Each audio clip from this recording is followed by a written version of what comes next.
ఎందుకు వచ్చామని అడిగే అధికారం వాళ్ళకి లేదు.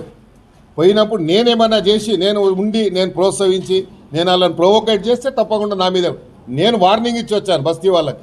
మీరు పొరపాటున కూడా చేయి పెట్టొద్దు, వాళ్ళకి అధికారం లేదు, మనం చెప్తాము, ఎక్కడ చెప్పాలో అక్కడ చెప్తామని చెప్పాను.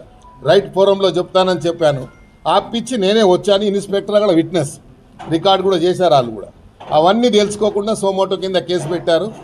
కాబట్టి ఇది వ్యక్తిగతంగా పోతున్నది ఇష్యూ. కాబట్టి వ్యక్తిగతంగా ఎంత తీసుకున్నా పర్లేదు. ఇలాంటి ఆఫీసర్ చాలా చూశాను నేను. ఇంకా దీని ఎన్ని కాన్సిక్వెన్సెస్ ఏదున్నా ఎదురిచ్చేవాడిని నేను. గుండె ధైర్యంతో ఎమ్మెల్యే వచ్చినని ఎల్లయ్యగాడు మల్లయ్యగాడు గెలిపిస్తే రాలేదు. ఇట్లా ఉంటే చాలా మందిని చూసినాను. కొన్ని రిజర్వేషన్స్ ఉంటాయి. కొంతమందికి ఏమో ఆ ఉద్యోగం ఇష్టం ఉండదు, ఆ ఉద్యోగం ఇష్టం లేకుండా గిట్లా ఏదైనా చేస్తే తీసుకుపోయి ఇంకేదైనా మంచి పోస్ట్ ఇస్తారు అనుకుంటారు. కొంతమందికి ఏమో డైలీ పబ్లిసిటీ కావాలనుకుంటారు. మా సమస్యల పరిష్కారం కావాలి.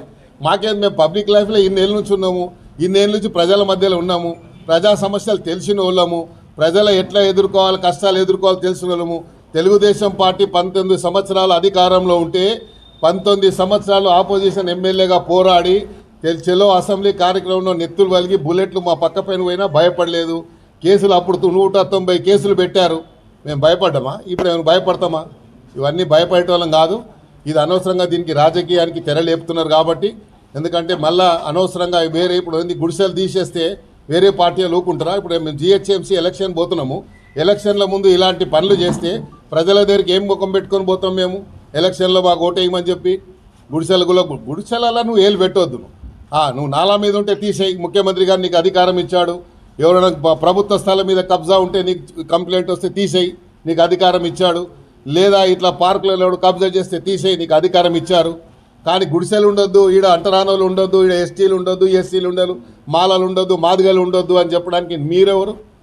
కాబట్టి ఇది ఎస్టీల బస్తీ, ఎస్టీల గురించి కేటాయించిన బస్తీ. వాళ్ళకు ప్రభుత్వ పరంగా గజెట్ ఇచ్చి వాళ్ళకు ఇయర్ మార్క్ చేసి ఫౌండేషన్ వేసి కాలమ్స్లు వేసాయాడ. బిల్డింగ్స్ ఆల్రెడీ ఒక స్టేజ్కి వచ్చాయి.